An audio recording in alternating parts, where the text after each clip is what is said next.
Welcome back, everybody, to We Are TPM with myself, Kyle Teixeira. Sitting next to me is John Teixeira. Glad to be back this week. Did you have to think about your name there? No, or were you just trying to be deliberate? Thing. Okay, yeah. All right. So if you guys are interested in why I just did that or anything else we have to talk about on this podcast, give us a call, 817-818-9039. Shoot us an email at showmethemoney@wearetpm.com. Let's get into what we are talking about this week, which is not subject 1, subject 3, or subject 4. We are talking about subject 2, creative financing, and that is a 2 with a T-O-O. Just one 2. Just one 2 O. Just one O. But not T-W-O. No, not So, T-W-O. Subject 2. And that's all I'm going to say about that subject. Just kidding. What are we talking about? You know what? I think one of the reasons why we want to talk about this today is because we have an economic oh my gosh, what's the word I'm looking for? We kind of have a groundwork, a market for it right now, for it to start coming up and people start using it again. And because of that, people are starting to talk about it on social media. And I'm seeing some things that are interesting and some that maybe are a little bit misleading about it. And I feel like I have a lot of experience using subject twos in the past when it was beneficial, a market like this, when it was a market that was beneficial for it. And this is part of our talking about creative financing. So this one is very creative, I would say, because there's a lot of points and factors and interests to a subject to deal. Mm-hmm. But the market we're talking about that these things come more prevalent is, and this will make sense as we get into it, is high interest rates, inflated values, inflation, all this stuff that we're dealing with right now is when these things come into play. Because when you recently had, this is an even bigger one, you recently had low interest rates or a high number of homes that were purchased or are out there that were previously purchased at low interest rates, mm-hmm. and now you're in a high interest rate environment. This is probably the most prevalent combination of that environment because we got there so quickly. We went from so low to higher interest rates so quickly. So you're making great points, but I feel like we need to define what we're talking about. So let's take a step back and define what we're talking about. Subject to, as it's referred to, financing, is specifically refers to the term subject to the existing financing. That's what they mean when you say subject to. So what you're doing is you basically are using the existing financing that's in place from the previous owner, right? You're using their financing and continuing it. And sometimes / usually that also includes some kind of cash infusion. Maybe you're catching up a mortgage that's behind. Maybe you're paying some taxes. Maybe you're doing some of both of that. There's something else involved in that other than just assuming. You're not really assuming other than using that existing financing. And I think it's important that we explain what the difference is between a subject to and assumption, because they're very different. Assumptions also are coming back. Probably something else we need to talk about. Yeah, and they're very similar, but extremely different. Yes. Extremely different risk, extremely different the way they operate. So you want to use an example first? Should we go that route? Yeah. We're purchasing a house. This is creative financing, right? So normally I purchase a house, I have seller and I have buyer. John's going to be buyer. I'm going to be seller. All right. There we go. All right. I like it. We want to sell this house for $100,000. Let's be more realistic. Let's sell houses for $500,000, right? We can't use the $100,000 example anymore. Well, let's do this. Let's use the most common scenario that a subject to is done. Let's say you, the seller, are behind on your mortgage. Yep, let's go back to $100,000. Why not? Right, it's easy. Sure, you bought it. I got a $100,000 house, right? Or I want to sell it to you for $200,000. Okay. My mortgage on it was $100,000. That's where we were getting at. Okay. My mortgage remaining is $100,000. I bought this house, let's say 5 years ago, at an interest rate of let's go 3 years ago, an interest rate of 3.25%. Okay, I love it. So Mr. Seller over here has a mortgage at 3.25% based on 100,000, and you want to buy it for 200,000. All right. But I'm behind on my mortgage, right? So if I don't pay my mortgage, bank's going to take it from me, and they're going to sell it for whatever they want to sell it for. So. Right. So me as the buyer, I may not be as inclined to give you your $100,000, right? Because I'm basically saving you, right? Like, so what? While I may want to give you something to entice you to work with me, I don't necessarily. And this is I'm pointing this out because this is one of the reasons why people do this. I don't necessarily need to give you the 100,000 that you think you deserve, because if I don't do anything or nobody comes in and helps you out of this quote unquote mess that you're in, then you lose a house to foreclosure and you get nothing. So my sales pitch to you as the buyer is, instead of you getting nothing, why don't I give you something? Why don't I pay your payments up so your credit doesn't continue to suffer, right? Put, I don't know, $25,000 in your pocket so you can walk away and have some moving expenses and have some profit. How's that sound? Instead of foreclosure, walking away with nothing, and getting thrown out of your house. Now, everyone's in a different situation, so I just painted a picture of somebody who maybe doesn't have any other options. Sometimes you, as the seller, you do have other options, and maybe the offer I just made to you may not work. So it's a negotiation, and every situation is going to be a little bit different. Yeah, and I'd like to point out, since you bring it up in that manner, that this is commonly where I'd say sellers in bad situations get taken advantage of in situations in deals like this. This is one of those tools that can be used to take advantage of people. So keep that in mind. Like in the scenario you just mentioned, I've seen where they promise to lease it. You know, it all sounds great. And now you get to lease your own property for 5 years or whatever. But you know, you're a day late on your payment, now they're kicking you out, stuff like that. Yeah, you are absolutely right, 100%. And while we talk about all this is creative, and you do have to be careful about people out there. They're snakes, right? That does not mean that if somebody comes in and makes an offer like the one I just made you, that they're necessarily a snake or taking advantage. That's not what I'm saying. I don't think that's what you're saying either. There are just other ways that people take advantage of people. I just wanted to bring that up because someone comes to you with a subject too. Don't just think it's a great deal, right? We're going to get into. You got to be careful. You got to get into why, because that's why we're going to talk about it. We're going to get into the details here today, so that people understand. So that instead of what I'm seeing on social media right now is kind of that overview picture to make it all sound great. This is how you should buy, right? Well, it's hard to. I mean, it's hard to get these deals done because. One thing we're leaving out here is it is usually only in the seller's interest to do these deals when they have a need, like you just described, right? When it is they are running out of options and they don't want to lose.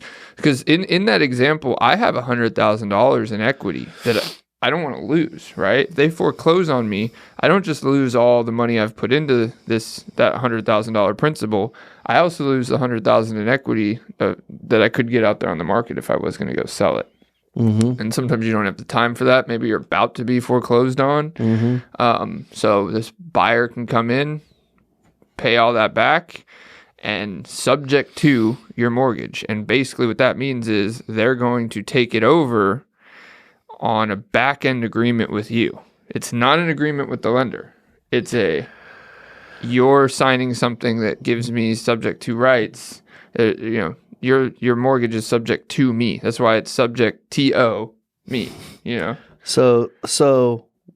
Well, it's subject to the existing financing, but yes, you're right. So here's what happens. Let's walk through the pieces of it, and then we'll talk more. We'll get more into the concepts of how, why, and the risks, because there's risks on both sides. So basically, when I've done these in the past, I've actually gone to a title company. I do them just like any other real estate transaction. Go to the title company, you do title work, you clear the title work. The title company knows that you're transferring subject to the existing financing. They're getting a payoff amount and everything, so that we know at the time of closing where are we right there at the time of closing, right? Like, what is our benchmark? And so they close it, and there's a lot of disclosures with the subject to, because to make sure everybody knows exactly what they're doing. And you close it now, and now you're on the hook for, well, actually, okay. So legally or credit wise, that buyer really isn't on the hook for anything now. Legally you are, but that loan is still in the name of that seller, right? So if you foreclose, if you don't pay it on time, you can start getting lates. Those lates go to or hit the credit of the seller, right?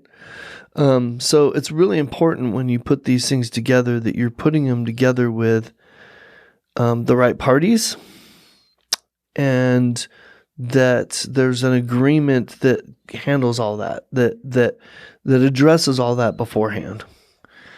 Yeah, because I mean, it's not trust necessarily, but there is, I guess, mutual destruction. Mutual destruction. There's a is that what you mutual said? destruction part of this, right? Wow, it's the best way to term. I put like it. that. I mean, it's not that you trust the other person. You're basically agreeing to, Mutually destruct each other. Well, yeah. If one party doesn't uphold the other, I mean, it screws both of them, right? So, Yeah. and to describe that is because you are selling this property, right? So, seller does sell it to buyer. Buyer has a deed. However, buyer has no liens in their name, no mortgage in their name. So, it's still the seller's mortgage, and in 99.9% of cases, that note has a due on sale clause that scares everybody off, because due on sale means when this transfer happens, now the entire loan's due. Well, bank/mortgagee doesn't really care about that due on sale clause as long as the mortgage payments are made up, right? It's not how the contracts are legally written. It's just kind of generally understood that way. Well, no, that's and I've characterized it that way. But one thing to clarify is what it says. What the due on sale clause says is that the bank can ask you to pay within 30 days if it has transferred to another party. It doesn't. It doesn't say that they will. It says that they can. And I've never seen a bank do it. They really don't care. To your point, they don't really care as long as the payment's made, right? At that point. I'm sure they care, but I mean, they don't have if it's a small private lender, then the small private lender may care a lot more than Bank of America is going to care, right? So just make your payment. Everything's fine with it. And it can be done all upfront, on board, legally, with tons of disclosures. And here's the thing with these things. What? Go ahead. I was describing the structure, though. Okay, go for it. You got that's the risk for the seller. But also, if the buyer doesn't pay that mortgage, seller's only way of making that right is to foreclose now on the subject to buyer. And in that scenario, if they're not paying the mortgage, they're also being foreclosed on by the bank. So that's a time game, right? Who gets foreclosed on faster, and then getting your property back from who? There's pieces of it that can be messy if it's not done right. So. Yeah, I would say if you're even considering doing this, and we could talk a little bit more about when you might do it, but if you're considering doing it, get people involved that have done it before, that know what they're doing. This is a really dangerous game to play if you don't know what you're doing. If you listen to these guys on social media, they make it sound so easy. And it can be easy if you know what you're doing. But get a real estate attorney involved, get a servicing company involved. Whoever needs to get involved, get them involved, because this can be extremely messy. And if you're a licensed agent, this can ruin your career if you do it wrong. Like this could literally get you violations with whatever, commission that is over your license, and end your career. You lose your license. Well, in all these scare points is not what we're meaning to say. I guess we kind of skipped over the biggest why, and not just why people do it, but why it is a product that is becoming, or a tool in creative financing that is becoming more prevalent in this market is because of interest rates. Because it is extremely likely that anyone that owns any property right now has either purchased or refinanced during the low interest rate environment we were in 2020 and 2021. So the likelihood of you having a 4% or lower interest rate right now is very high on your current note.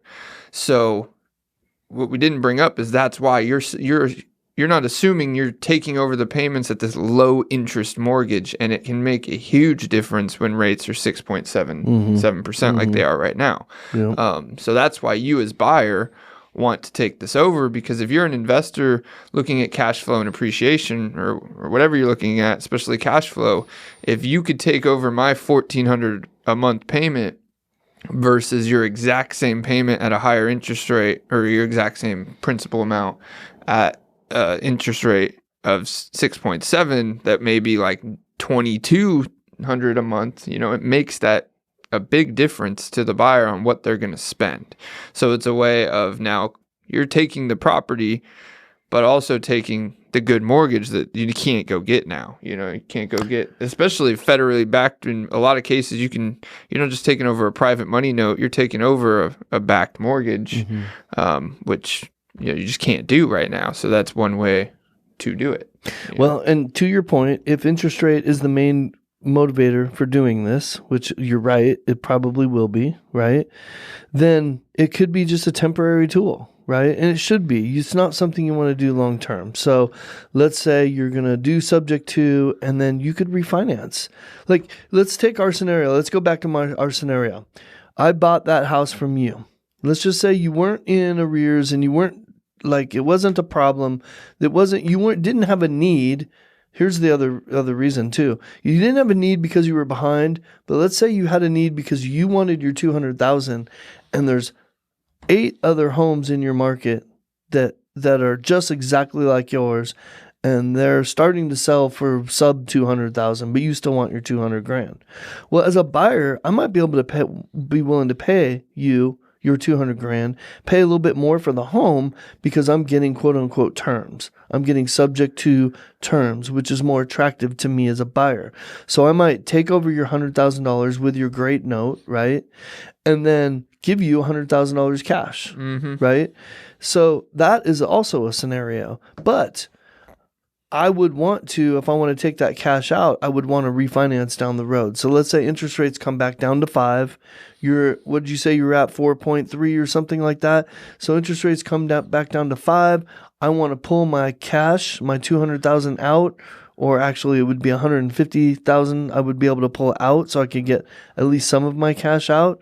I can refinance that and get rid of that note that is now in your name.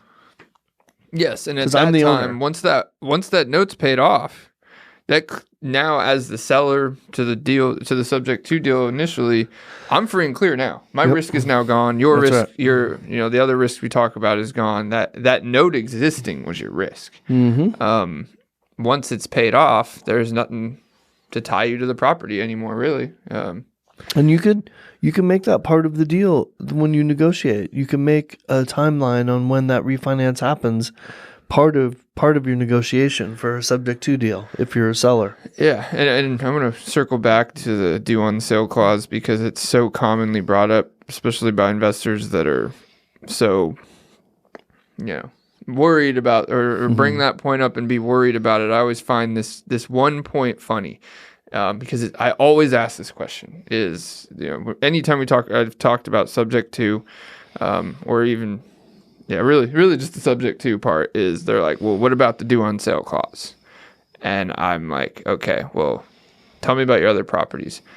And I manage them. We manage them, right? And I know that after you purchased it under your personal name, you signed it over to your LLC. It is the exact same thing. Your due on sale clause applies in that situation and people do it all the time. Nobody worries about it. These same people I talk to do it without worrying about it, where they're like, well, it's my LLC. I'm like, well, it's a different name. You changed the title. It's literally a different entity. Yeah, it's literally a different title. It's just like the subject to. You're essentially, when you sign over that your LLC, your rental property over to the LLC after the note's made in your personal name, you're doing a subject to deal to yourself, essentially.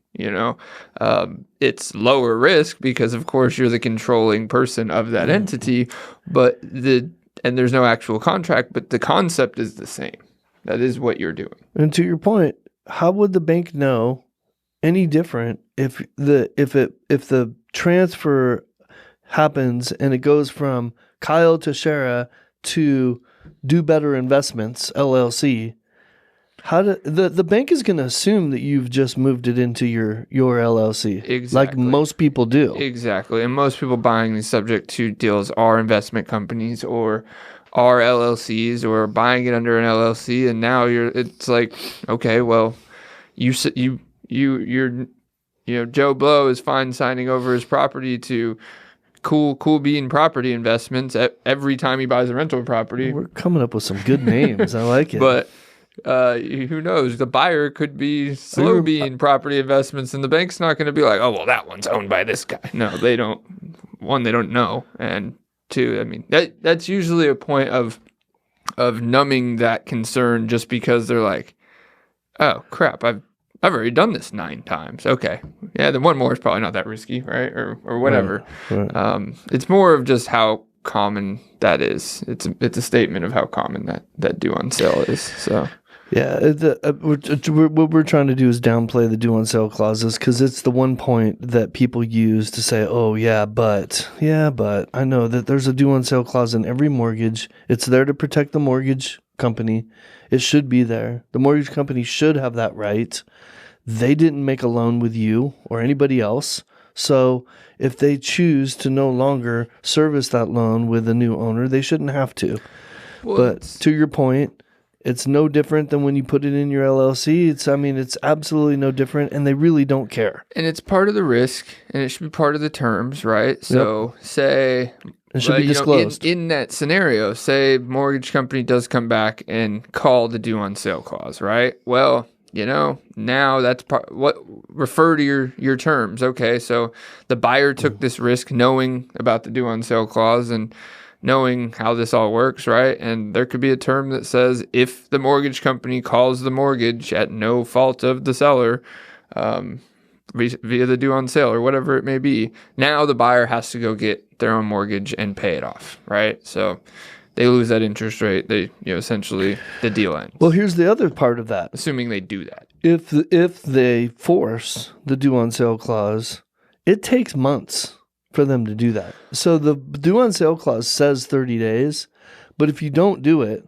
in 30 days and they have to legally force you to do it, that process takes months, depending on what state you're in.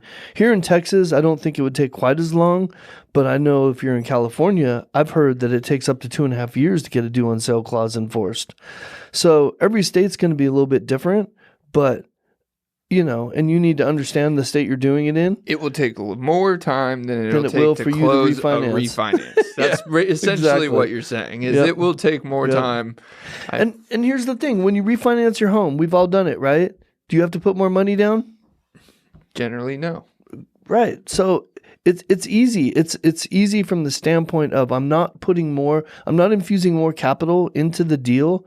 I already own the deal. I'm using your financing. Whether I gave you $100,000 or I just paid your payments up or whatever I did doesn't matter at this point. Now that's done, and I now own the home.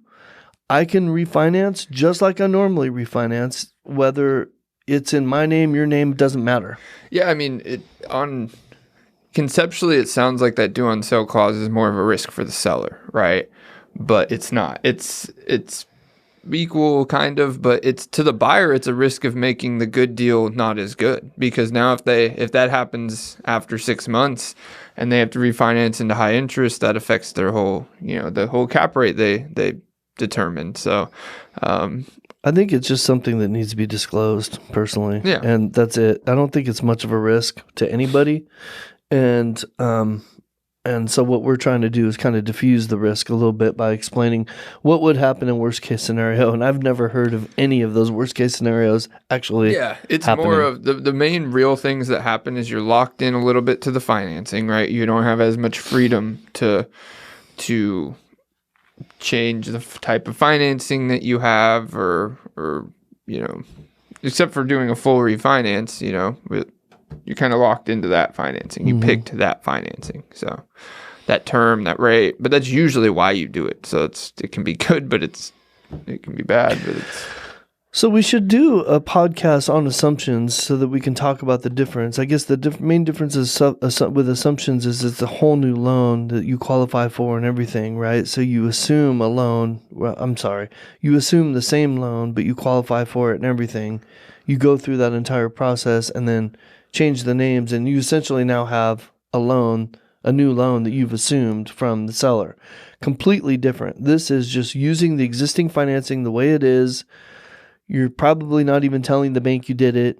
You're just making an address change to the bank so that they know where to email statements or where to mail statements, now. And well, we'll talk about we'll do one on assumptions, because it is worth talking about. Yep, I think so. Because this one, I think it's worth also mentioning the dark end. We set this up as a good end of this tool, right? That's how it should be used. It can create a really good deal for the seller and the buyer, and put money in one's pocket, make it cheaper for the other, right? You're basically a way of taking old interest rate environments and making them a reality today.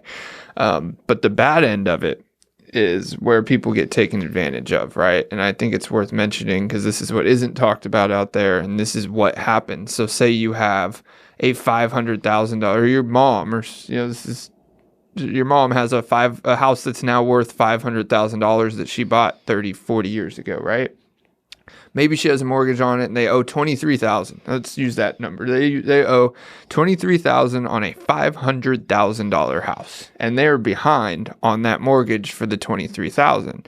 Well, some company or some investor or whatever could try to swoop in and say, "Hey, I'll take over your mortgage payments and catch you up if you do this subject to." And now they just bought a house that's worth $500,000 for $23,000, essentially. So, and that's where this can get ugly, because there's no enforcement of that, right? This is a back end deal.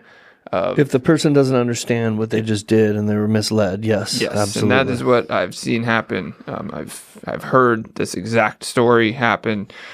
So that's where need to stay away from it. So, yeah. In every case that I've ever been involved in a subject to deal, both parties knew everything. They knew exactly what they were doing. They understood the terms. They understood what the repercussions or what their benefits were at the end of the deal, and they understood the timelines. And that's really important. If you're going to do one of these, you cannot disclose terms enough, and you cannot do too much to make sure everybody understands exactly what they're doing. Because if you do that and everyone still agrees and says, "Okay, this is a good deal for me, let's go," your hands are washed of anybody accusing you of doing that, because this is going to be a win-win for both people. Otherwise, it shouldn't be done, right? So this buyer is going to get a good deal of some sort. He's either going to get great terms or a good deal on sales price, or both, right? There's nothing wrong with putting together a good deal for a buyer, right? If I'm a buyer, or if I'm an agent of a buyer, that's what we should be doing. And as a seller, I'm getting out of a house maybe that I don't have any other way of getting out of, or I'm getting more for it than I would normally get for it, and I'm being able to walk away with some assets, and I'm doing it in a way that is allowing me to not have to fix up the home and market the home and show the home. And so there's all kinds of benefits to me as a seller also. Then there's nothing wrong with that either. The only thing that's wrong with it in the scenario you described is if everyone isn't fully disclosed on all the terms, period. Yep. And I also think it's worth noting something you said earlier about the alternative is getting nothing. A lot of people don't realize that it's not always true. Before I describe this, there are always better routes, that you should always go a better route than this. But in my example of the $500,000 and owning $23,000 on it, if the bank took that home from the seller and they sold it out on an auction or a courthouse steps. Remind you, this house is worth $500,000. This is going to bid up. The mortgage or the auctioneer or whatever, they should start it wherever they want to start it. But say this thing sells for $200,000, $300,000. That's a great deal for whoever bought it, right? It will bid out that way. The bank was only owed $23,000, even though they took it from you. Say this house sold for $223,000. That overage of $200,000 is yours. Most people don't know that. It goes unclaimed all the time. In the state of Texas, the state can't claim it. That overage is yours. So there is literally entire business models about reaching out to people to let them know about these overages and how to claim them and all that stuff. So it's just worth noting that it's not always nothing, If you got your house taken from you and didn't know anything on it, and that's common in tax sales, right? That's very common in tax sales. They'll take your house for not paying taxes. Well, you only owed $20,000 in taxes, right? And they sold your house for $200,000. So, that money's yours. For a period of time. I think there's a recapture period of like 7 years or something like that. But yeah. So, I get it. I understand what you're saying. But I was making a sales pitch to you on why a buyer how a buyer would pitch this to a seller, right? Like, because in essence, you're going to walk away with nothing. Yeah. It's possible that I had trouble with that word right there, huh? It's possible that what you said is going to happen and there's going to be an overage and they could get some. That is a possibility, but it's an unlikely and not guaranteed possibility. So well, and there is better. That's why I've started it with there is better solutions than what I just described. Because if there was an overage available, there was ways you could have gotten more or gotten it without your house having to be taken, right? So talk to an expert, people who know creative financing, creative ways of doing anything. We're out of the market right now for this, but this can tie back around eventually to short sales, right? Short sales involve ways to avoid that too. I gotta say, if you're thinking about doing this, here I just want to say, I just kind of want to get on a little bit of a soapbox a little bit, okay, Kyle?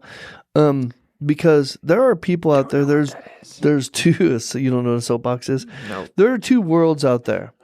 There is a licensed real estate agent world that knows how to do traditional real estate sales. There's an investment world out there that does real estate sales almost exactly like real estate agents do them, but they're not licensed. And they're not licensed for a reason. They have contempt for the way the real estate agents do things. They don't want to be regulated by somebody else. They want to do whatever they want to do and sometimes take advantage of people. So you need to be careful of both. If you're thinking about doing something creative like this, what I would implore you is to find a real estate agent that understands creative financing and understands the investment world. They're out there. That's the person you want helping you through this. The traditional real estate agent is not going to be helpful. They're going to hurt you and they're not going to be helpful. The investor that has no tie to being licensed whatsoever also is going to only be looking after themselves and not be helpful to you either. Well, not just I'd say experienced too. Experienced, absolutely. Knowledgeable about this stuff is great, but people's real estate agents can be taken advantage of just as easily. So I've talked to if I said subject to right now to a room of 100 real estate agents, I might find maybe a handful that would know what I was even talking about. Here's a point to that. We were at a conference and someone did it was a presentation or something, but subject to. They put it in their presentation, subject to, right? Not because they knew anything about it, just because they knew it was up and coming or whatever. And it said everything, right? Subject to the number. And that's a simple point. That to us, that's like. You think they were just being clever? No, I think they legitimately just didn't knew understand what and the had two heard was? about subject to and wanted to start a conversation about it, which About is what they subject said. to. But it's so wrong But to they didn't put the understand. number subject to, like 1, 2, 3, 4. Like, no, Right. it is subject to somebody. It matters because it is the whole premise of the entire tool. And if you call it subject to, it's like, all right, well, I wonder what subject 3 financing is. Subject 4, how creative can we get with this? So, That's so you're funny. right. It's very uncommon. People know about it. I have met investors that have done it that don't know what it is. And investors don't typically, they're in the investment world because they don't like real estate agents, or they don't want to work with real estate agents, or they don't know how to work with real estate agents. So those two worlds, they collide, and they don't work cohesively very often. And it's ironic because they're both doing exactly the same thing. And a lot of times these investors are helping people and doing good things, right? And so the real estate agent, I'm talking to the real estate agent out there that understands this or has any interest in this. You should start going to some investment clubs and start learning about these creative financing ways that you can do things so that you can help your clients even better, right? Yeah, because there is ways that are extremely helpful, and that's what's in this environment again today. Is say in 2022, at the peak of everything, like there was people who bought houses at the peak of prices. So, like say at 0% down or whatever. So they have this $250,000 house that they owe $250,000 on, right? They're about to lose it and get foreclosed on. Well, there's no money for them in that house. It's a net loss, right? Or whatever, even if it's a break even. What's not a break even is the foreclosure on your record and the bank taking a house from you, right? That destroys your credit, all these negatives, where some investor could come in and say, hey, well, to me, that interest rate you have on that note's valuable, subject to it to me, walk away, and it's a good deal for both parties. Which is why between 2008 and 2011, this was a prevalent thing that people were doing for exactly that reason. Mm-hmm. And we may get there again for different reasons. We may have the environment is in place, like you said, because of interest rates is creating that environment. We may have another inflationary run. You never know what's going to happen. And but the scenario I just described is a very good reason to do it. It actually helps people out. You know, it doesn't just save the foreclosure; it catches up that credit line. So you walk away with no debt. You're paid up. It should help your credit, and whatever. It was a failed deal for you, of course, but it was saved in the end by this buyer versus the alternative of.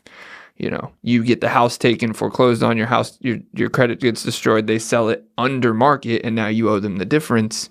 It sounds a lot worse than walking away with nothing, So Yep. You don't want to owe the bank $40,000, have no house, and have destroyed credit.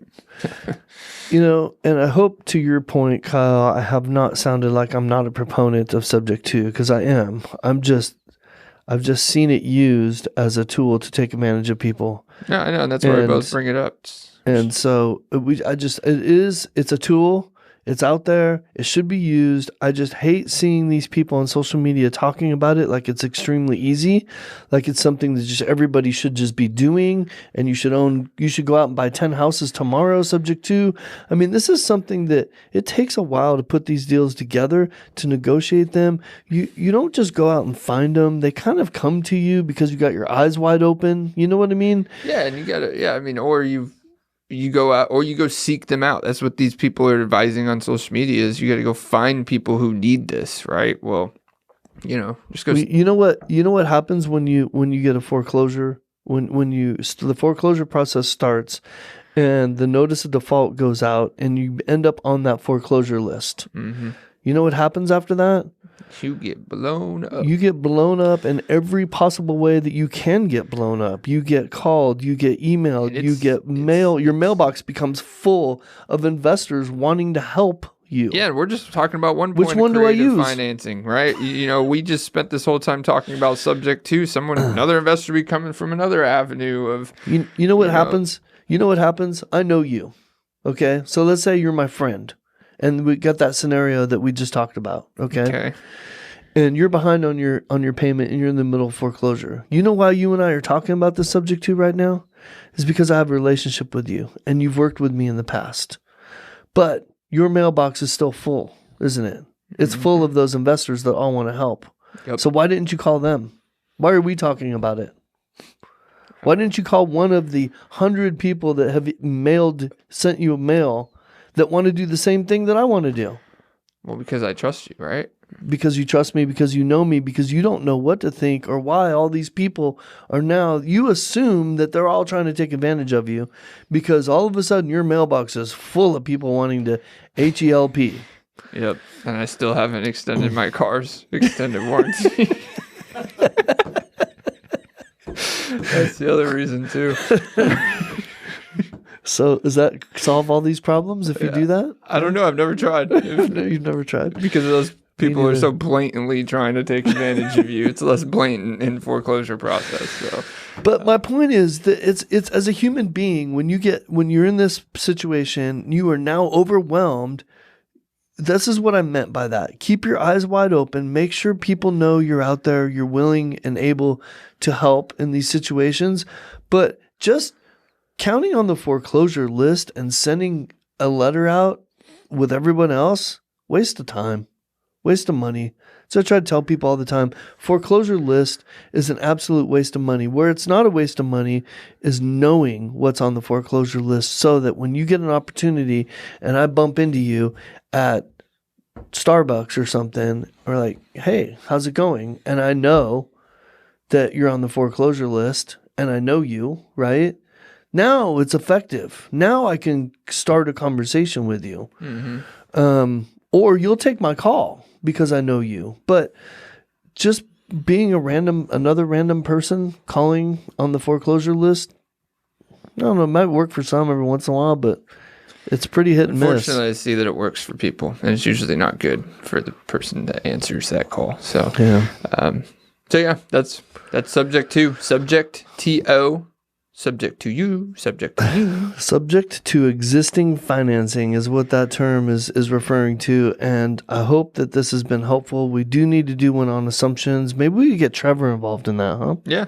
So get Trevor in here and talk about what's happening in the mortgage world today, and we talk about assumptions. How's that sound? Yep. And due on sale clauses and all that, right? No, I'm just kidding. Don't talk to lenders about due on sale clauses. No, don't even mention it. And that's the other one. What if your mortgage gets sold? Does that change the terms of your mortgage? No. Easy. No. All right. Well, you guys want to hear anything about subject to? Do it. Find somebody. Need help. Or really any of it. 817-818-9039. That'll get you to TPM's main line. Or shoot us an email at showmethemoney@wearetpm.com. Thank y'all for tuning in. And subject to out. Later.